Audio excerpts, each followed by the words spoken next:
राधे राधे। नित्य गौर हरि बोल हरि बोल हरि बोल। आप सबको प्रेम भरा राधे राधे। यानी आप लोगों को मैं प्रणाम करता हूँ, सभी भक्त वृंद को प्रणाम करता हूँ। आपको मतलब आपके अंदर जो भगवान कृष्णचंद्र विराजित है, सबके दिलों में जो आत्माराम रूप में बैठे हैं, उन सबको मैं प्रणाम करता हूँ। क्योंकि भगवान अत्र तत्र सर्वत्र समाना समत्व रूप में भगवान विराजित है। तो भगवान को हम पाना चाहते हैं। क्यों पाना चाहते हैं? क्योंकि भगवान की एक नाम है। कौन है वो नाम? सच्चित आनंद। हमको आनंद चाहिए, सबको आनंद चाहिए। हमको रस चाहिए, आनंद चाहिए। रस मतलब रसास्वादन करने हम चाहते हैं। मिठाई खाने में बड़ा रस मिलता है। अच्छा ठीक है, खा लो 1 किलो 2 किलो। अरे नहीं नहीं, बस 5-6 पीस हो जाएगा तो मेरे लिए काफी होगा, मैं ज्यादा नहीं खा पाऊंगा। क्यों? इसमें तो रस है, तो खा लो। नहीं नहीं नहीं, इसमें मजा नहीं है। हम अपने शरीर को आनंदित करना चाहते हैं, इसको हम रस बोलते हैं। ये शायद रस नहीं है, ये चाहे कामना वासना है। हम शरीर के पूर्ति के लिए जो कुछ करते हैं वो कामना वासना ही होता है। आत्मेंद्रिय प्रतिवांछा तारे बोली काम, कृष्णेंद्रिय प्रतिवांछा तारे बोली प्रेम। जब हम भगवान के लिए कुछ करते हैं वो प्रेम बन जाता है। भगवान आनंद में रहते हैं, इसलिए हमारे अंदर जो भगवान है, जो आत्मरूपी है, वो भी चाहते हैं, आनंद चाहते हैं। लेकिन हम क्या करते हैं? जो माया के अधीन में आकर हम सब भगवान को भूल जाते हैं, भगवान से दूर रहते हैं। हम सो जाते हैं। जो परमात्मा जागृत है, लेकिन जीवात्मा जो माया की चादर में आबद्ध हैं, माया पिशाचिन के सो रहे हैं। हम सब माया पिशाचिन के कोल में सो रहे हैं। इसको क्या बोलते हैं? माया पिशाच के अधीन हो जाते हैं। ज्ञान नहीं आता है, गुरु दीक्षा लेने के लिए भयभीत हो जाते हैं। क्यों? क्योंकि अरे भाई, जब गुरु दीक्षा हम लेंगे तो भगवान का नाम ध्यान करना पड़ेगा, रूप ध्यान करना पड़ेगा, आचरण में सदाचरण करना पड़ेगा, और कुछ नीति नियम है। मैं मांसाहारी से शाकाहारी बन जाऊंगा, सात्विक भोजन करना पड़ेगा, बहुत विधि विधान है। अरे मुझे नहीं चाहिए विधि विधान, कुछ भी नहीं चाहिए, लेकिन आनंद चाहिए। भोगों में, विलासों में हम आनंद पाना चाहते हैं, लेकिन आनंद कहाँ है?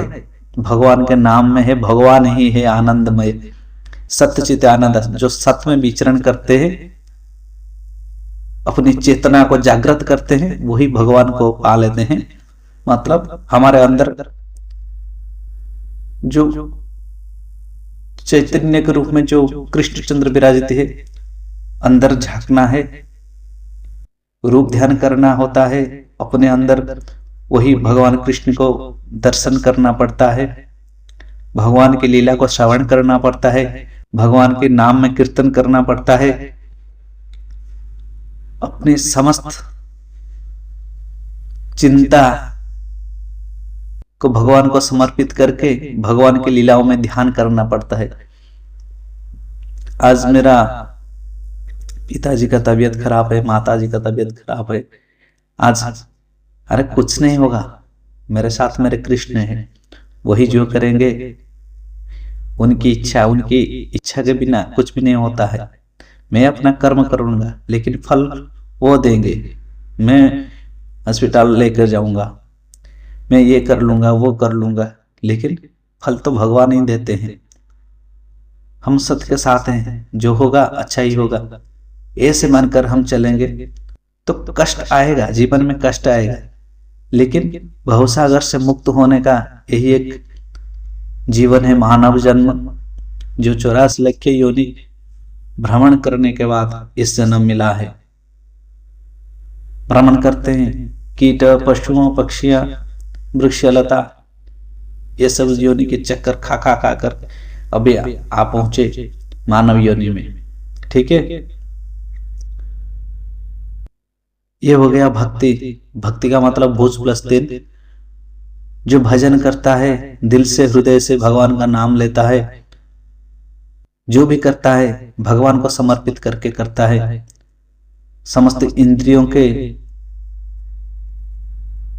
जो रस चाहते हैं वो भगवान के लेकर रस चाहते हैं। भोजन करना है तो पहले प्रभु को समर्पित करना है, उसके बाद भोजन करना है।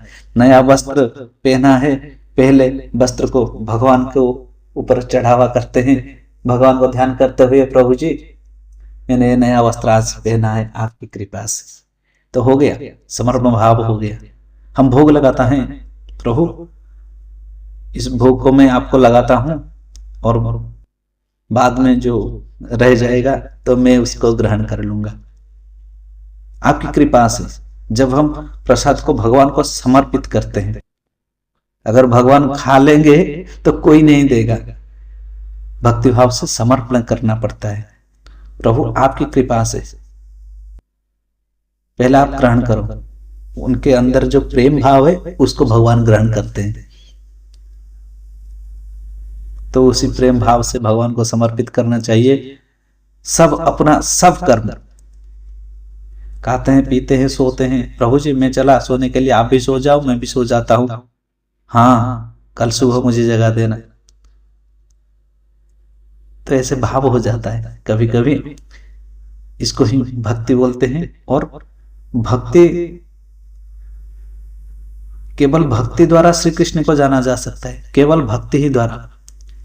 भक्ति प्रेम और विश्वास जब आ जाएगा भगवान के ऊपर तो भक्ति दौड़कर चला आएगा। जब भक्ति दौड़कर चला आएगा तो हम लोग जान पाएंगे कि कृष्ण क्या है, कृष्ण के साथ हमारा संबंध क्या है। आप लोग समझते हैं कि अरे मैं अकेला हूं, अरे नहीं, कोई आप कभी भी अकेले हो ये मत सोचना, क्योंकि भगवान हर जगह आपके साथ है किसी ना किसी रूप में। भगवान हम सबको रक्षा करते हैं, धर्मो रक्षति रक्षत, जो धर्म के मार्ग पर चलता है भगवान उनकी रक्षा करते हैं। और भगवान को हम जान जाते हैं कि भगवान के साथ एक संबंध हमारा बन जाता है, भक्त और भगवान, ये तो बहुत दूर की बात है। हाँ भक्ति करना है बड़ा कठिन बात है, लेकिन भगवान से प्रेम करना है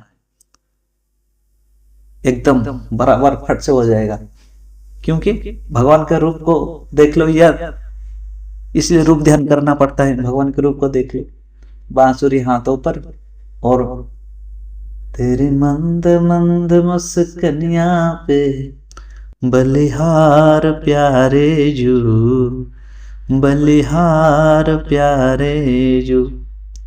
मेरा यहाँ भगवान की तस्वीर लगा हुआ है, भगवान चित्रपट, तो मैं उसको ही देखकर थोड़ा बोल पाता हूँ। मैं उड़ीसा से हूँ, इसलिए मैं जो हिंदी में बोल रहा हूँ तो थोड़ी दिक्कत हो रहा है मुझे। कभी कभी जुबान फिसल जाता है, तो कभी कभी मतलब ही समझ नहीं पाता हूं मैं। भक्ति मंदिर तो भगवान को अपनी भक्ति के द्वारा एक मंदिर में रखना चाहिए। कौन सी मंदिर? अपने हृदय के मंदिर में। हम अपना हृदय में किसको रखते हैं?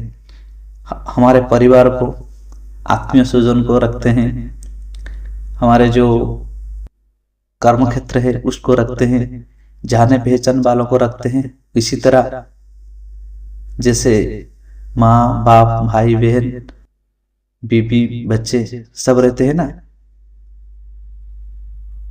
तो भगवान को भी रखना चाहिए। भगवान रहेंगे तो सब खुश रहेंगे, अगर भगवान ना रहेंगे तो परिवार में बिछड़ जाते हैं। आजकल परिवार बिछड़ जाता है ना, तो भगवान को रखना है, अपने मन मंदिर में रखना है। और भगवान जो कहते हैं शास्त्र मोदित कर्म, जो गीता में लिखा हुआ है सब कुछ उसी प्रकार से कर्म करना है। कृष्ण को केंद्र में रखो तो कृष्ण केंद्रीय बन जाते हैं हम। भगवान को सामने रखकर हम जो कुछ भी करते हैं, अगर इसमें भगवान को शामिल कर ले तो हमारे परिवार एक अच्छा परिवार बन जाएगा। जैसे भगवान के परिवार को आप जानते हैं ना, वहां पर लक्ष्मी जी भी है, सुभद्रा मैया भी है, और बलराम भैया भी है, जगन्नाथ जी भी है, और सारा का सारा देवियों भी है, रक्षक भी है, सब कुछ है। जगन्नाथ मंदिर में सब कुछ है, देव देवताओं सब कुछ एक साथ है। सब अपने अपने कर्मों में व्यस्त है भगवान के लिए। गोपियों के बीच में कभी झगड़ा होता था? नहीं होता था। क्यों?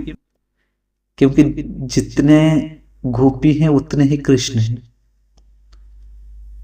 मतलब वो गोपी जो अपने हृदय में जो भगवान को धारण कर लेते हैं, तो भगवान हृदय से प्रकट हो जाते हैं, उनके साथ रहने लगते हैं। इसलिए गोपियों के बीच में कभी झगड़ा नहीं होता है। जितने गोपी उतने ही कृष्ण हैं। ऐसे सब बात है, ऐसे सब लीला है भगवान की कथाओं में। मैं कुछ सारांश आप लोगों के सामने बता दिया हूं। अगर आपको भगवान की कथा में रुचि है तो आप बहुत सारे जो हमारे धर्मात्मा है, जो साधु संत है, उनकी कथा सुने। प्रेमानंद जी महाराज, पूज्य प्रेमानंद जी महाराज, ठाकुर देव की नंदन जी महाराज, अनिरुद्धाचार्य जी महाराज, बागेश्वर धाम की जो बाबा है वो, हमारे गुरुदेव जो रहते हैं भागवत आश्रम पुरी में, मदन गोपाल दास जी महाराज, सबकी कथा, कई सारे साधु संत हैं भारत में, सबकी कथा हम सुनेंगे तब हमारे अंदर जो भक्ति भाव है वो जागृत हो जाएगा। कृष्ण पथ के हम पथिक बन जाएंगे। भगवान की लीलाओं को श्रवण कर करके हमारा बेड़ा पार हो जाएगा, उद्धार हो जाएगा। इसलिए आप सब भगवान का नाम लेते हुए भगवान को अपनी मन मंदिर में विराजित करिए। जो कुछ भी कर रहे हैं वो कर्म में भगवान को ही लिप्त कर ले। भगवान के साथ, प्रभु जी मैं ये कर रहा हूं, सही कर रहा हूं कि या फिर गलत कर रहा हूं, तो अपने अंदर झांकिए। जो भी आवाज आएगा वही भगवान का आवाज है। जो सत्य की राह में हमें लेकर चलते हैं वो हमारे गुरु है, वही भगवान का एक स्वरूप है। तो आइए हम सब अच्युत गोत्र बनकर, अच्युत मतलब कृष्ण के गोत्र बन जाते हैं, कृष्ण को अपना सर्वस्व मानकर चलते हैं। भगवान के साथ एक संपर्क जोड़ लेते हैं। कैसा संपर्क? त्वमेव माता च पिता त्वमेव, त्वमेव बन्धु च सखा त्वमेव, त्वमेव विद्या द्रविणं त्वमेव, त्वमेव सर्वं मम देव देव। भगवान की लीलाओं में, भगवान की कथाओं में भगवान की कृपा का पात्र बन जाते हैं जो भगवान की कथा को श्रवण करते हैं। अगर आपको इस चैनल पर कुछ सीखने को मिलता है तो जरूर लाइक करिए, सब्सक्राइब करिए, और कमेंट में भगवान का एक प्यारा सा नाम लिख दीजिएगा। जय श्री राधे राधे निताई गौर। हरि बोल हरि बोल हरि बोल।